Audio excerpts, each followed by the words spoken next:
नमस्कार दोस्तों, आप सभी का स्वागत है मेरे YouTube channel Ashok Chawla education up पर। दोस्तों, आज का जो हमारा टॉपिक है वो है भाषा विकास के सिद्धांत। यानी जो भाषा का विकास यानी लैंग्वेज डेवलपमेंट होता है, उसके कौन कौन से सिद्धांत यानी कौन कौन से ऐसे सिद्धांत है जिनके कारण भाषा का विकास किया जा सकता है। उसके अंतर्गत हम देखते हैं पहला कि बेंड्यूरा का सिद्धांत। बेंड्यूरा का सिद्धांत सामाजिकता पर निर्भर करता है। इन्होंने ये बताया है कि जो बच्चा विकास करता है वो समाज के साथ रहकर यानी बच्चे का जो विकास होता है भाषा के अंतर्गत वो समाज पे निर्धारित होता है। इन्होंने ये बताया है कि अपने सिद्धांत के अंतर्गत कि बालक का जो विकास होता है ना वो क्रमानुसार होता है। यानी जब बालक जब छोटा होता है तो वो अपनी भाषा के अंतर्गत जो भी कार्य करता है वो रो के और चिल्ला के अपनी भाषा को बयां करता है। लेकिन जब वो धीरे धीरे बाद में कुछ शब्दों का अनुकरण करना सीख जाता है या फिर समाज में जैसे भी लोग बोलते हैं उन शब्दों को रिपीट करने लग जाता है, अनुकरण करने लग जाता है, तब वह धीरे धीरे उसमें भाषा का विकास होने लगता है।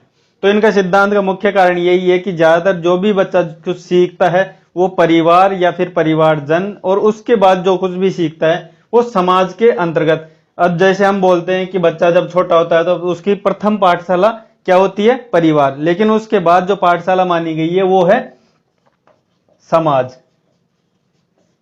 अब आपको होगी कि जो सेकंड पाठशाला है उसमें तो बच्चा जाके विद्यालय में एंटर, क्योंकि विद्यालय है ना जो हम कहते हैं ये तो उम्र भर का है। क्योंकि विद्यालय जो होता है ना वो उसकी सीख हमेशा रहती है। लेकिन जो विद्यालय होता है वो किसके अंतर्गत होता है? समाज के, क्योंकि विद्यालय भी एक समाज का हिस्सा माना गया है। तो बेंड्यूरा का सिद्धांत यही कहता है कि समाज पर आधारित होता है बच्चे का विकास।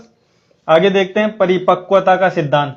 यानी जब बच्चा बोलता है तो उसमें जो बोलने की क्रिया करता है ना वो गले के माध्यम से, अपने मुंह के माध्यम से, होठों के माध्यम से, जीभ के माध्यम से या फिर दांतों के, इस सभी प्रकार अगर ये चीजें हमने ठीक नहीं रहेगी तो भाषा में कुछ विकृति आएगी। यानी बोलने में कुछ प्रॉब्लम है। जैसे जीभ का चिपकना होता है तो उसमें बोलने में प्रॉब्लम आती है।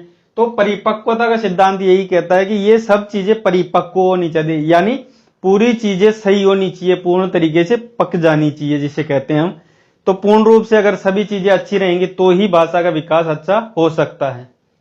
आगे देखते हैं अनुबंधन का सिद्धांत। अनुबंधन के सिद्धांत को हम साहचर्य कह सकते हैं।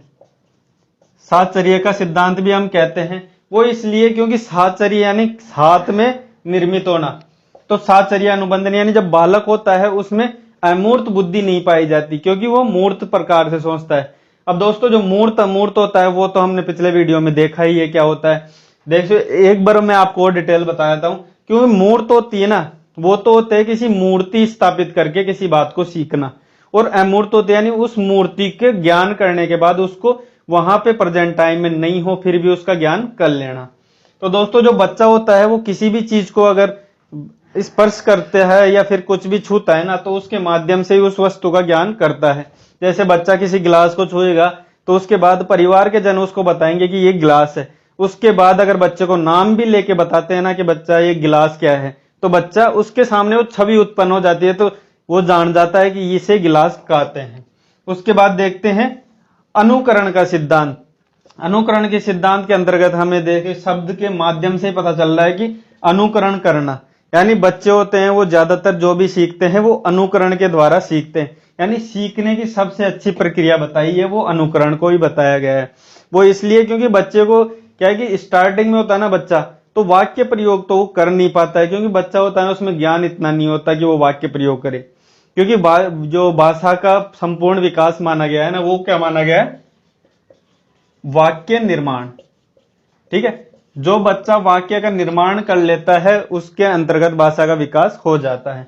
तो जो बच्चा होता है वो वाक्य निर्माण तो उस समय कर नहीं पाता, क्योंकि उसकी जो मेंटल एबिलिटी होती है वो इतनी नहीं होती, वो माइंड में इतनी चीजें स्टोर नहीं कर पाता है। लेकिन कुछ शब्दों का अनुकरण वो करना सीख जाता है। ठीक है, शब्दों का अनुकरण बच्चा सीखता है, और वो कौन सिखाता है? अपने परिवार के लोग। यानी परिवार में जो भी सदस्य होते हैं वो कुछ शब्द बोलते हैं, छोटे छोटे शब्द बोलते हैं, उनको बालक बार बार रिपीट करता है, और रिपीट के माध्यम से ही वो धीरे धीरे अपनी भाषा को सीखने की वो जो प्रारंभिक अवस्था मैं कहूं वो अनुकरण से ही आती है। जब अनुकरण से कुछ शब्दों का ज्ञान उसको हो जाएगा तो वो शब्दों को मिलान करने के बाद धीरे धीरे बड़ा होते होते उन शब्दों का मिलान करते करते वो पूर्ण रूप से बातों को सीख जाएगा और भाषा का विकास उसमें डेवलप हो जाएगा। तो दोस्तों ये कुछ सिद्धांत है जिनके द्वारा हमने जाना कि भाषा का विकास किस प्रकार होता है। और अगर वीडियो आपको अच्छा लगा हो तो लाइक, कमेंट और शेयर करें। बाकी वीडियो देखने के लिए आपका बहुत बहुत धन्यवाद।